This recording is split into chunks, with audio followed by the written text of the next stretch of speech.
जीवित परमेश्वर के न्याय के वचन। न्यायों की पुस्तक अध्याय 1। यहोशू के मरने के बाद इस्राएलियों ने यहोवा से पूछा, कनानियों के विरुद्ध लड़ने को हमारी ओर से पहले कौन चढ़ाई करेगा? यहोवा ने उत्तर दिया, यहूदा चढ़ाई करेगा। सुनो, मैंने इस देश को उसके हाथ में दे दिया है। तब यहूदा ने अपने भाई शिमोन से कहा, मेरे संग मेरे भाग में आ कि हम कनानियों से लड़े, और मैं भी तेरे भाग में जाऊंगा। अतः शिमोन उसके संग चला और यहूदा ने चढ़ाई की, और यहोवा ने कनानियों और परिज्जियों को उसके हाथ में कर दिया। तब उन्होंने बेजेक में उनमें से 10,000 पुरुष मार डाले, और बेजेक में अदोनी बेजेक को पाकर वे उससे लड़े और कनानियों और परिज्जियों को मार डाला। परंतु अदोनी बेजेक भागा। तब उन्होंने उसका पीछा करके उसे पकड़ लिया और उसके हाथ पांव के अंगूठे काट डाले। तब अदोनी बेजेक ने कहा, हाथ पांव के अंगूठे काटे हुए 70 राजा मेरी मेज के नीचे टुकड़े बीनते थे। जैसा मैंने किया था वैसा ही बदला परमेश्वर ने मुझे दिया है। तब वे उसे यरूशलेम को ले गए और वहां वह मर गया। यहूदियों ने यरूशलेम से लड़कर उसे ले लिया और तलवार से उसके निवासियों को मार डाला और नगर को फूंक दिया।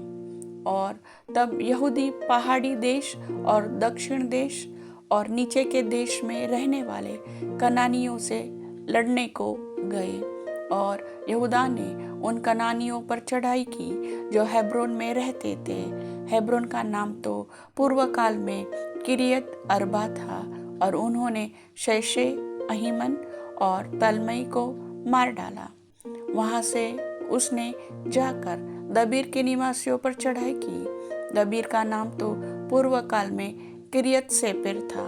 तब कालेब ने कहा, जो किरियत सेपेर को मार के ले उससे मैं अपनी बेटी अक्सा का विवाह कर दूंगा। पर कालेब के छोटे भाई कनजी ओत्नीएल ने उसे ले लिया, और उसने उसे अपनी बेटी अक्सा का विवाह कर दिया। और जब वह ओत्नीएल के पास आई, तब उसने उसको अपने पिता से कुछ भूमि मांगने को उभारा। फिर वह अपने गधे पर से उतरी। तब कालेब ने उससे पूछा, तू क्या चाहती है?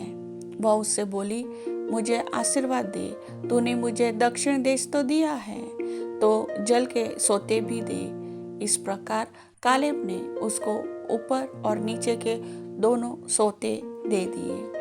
मूसा के साले एक केनी मनुष्य की संतान यहूदी के संग खजूर वाले नगर से यहूदा के जंगल में गए, जो अराद के दक्षिण की ओर है, और जाकर इजरायली लोगों के साथ रहने लगे। फिर यहूदा ने अपने भाई शिमोन के संग जाकर सपत में रहने वाले कनानियों को मार लिया और उस नगर का सत्यानाश कर डाला।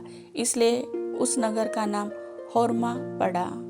और यहूदा ने चारों ओर की भूमि समेत गाजा, अस्कलोन और एक्रोन को ले लिया। यहोवा यहूदा के साथ रहा, इसलिए उसने पहाड़ी देश के निवासियों को निकाल दिया। परंतु तराई के निवासियों के पास लोहे के रथ थे, इसलिए वह उन्हें न निकाल सका।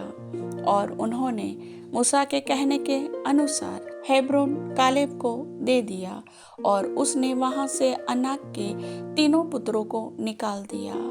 और यरूशलेम में रहने वाले यबूसियों को बिन्यामीनियों ने न निकाला, इसलिए यबूसी आज के दिन तक यरूशलेम में बिन्यामीनियों के संग रहते हैं। फिर यूसुफ के घराने ने बेतेल पर चढ़ाई की, और यहोवा उनके संग था।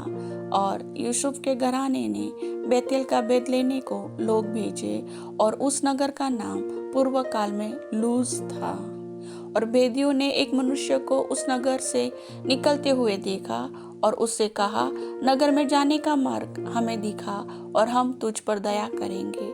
जब उसने उन्हें नगर में जाने का मार्ग दिखाया, तब उन्होंने नगर को तो तलवार से मारा, परंतु उस मनुष्य को सारे घराने समेत छोड़ दिया।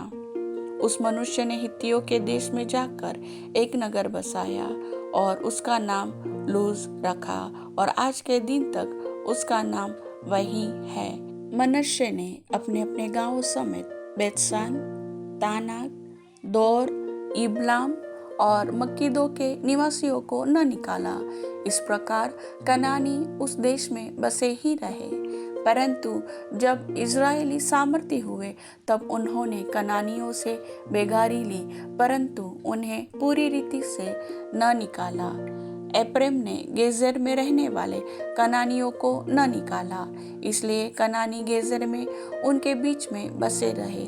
जबूलून ने कित्रोन और नहलोन के निवासियों को न निकाला, इसलिए कनानी उनके बीच में बसे रहे और उनके वश में हो गए। आशेर ने अक्को, सीदोन, अहलाब, अकजीब, हेल्बा, अपिक और रहोब के निवासियों को न निकाला था, इसलिए आशेरी लोग देश के निवासी कनानियों के बीच में बस गए, क्योंकि उन्होंने उनको न निकाला था। नप्ताली ने बेतशेमेश और बेतनात के निवासियों को न निकाला, परंतु देश के निवासी कनानियों के बीच में बस गए, तो भी बेतशेमेश और बेतनात के लोग उनके वश में हो गए।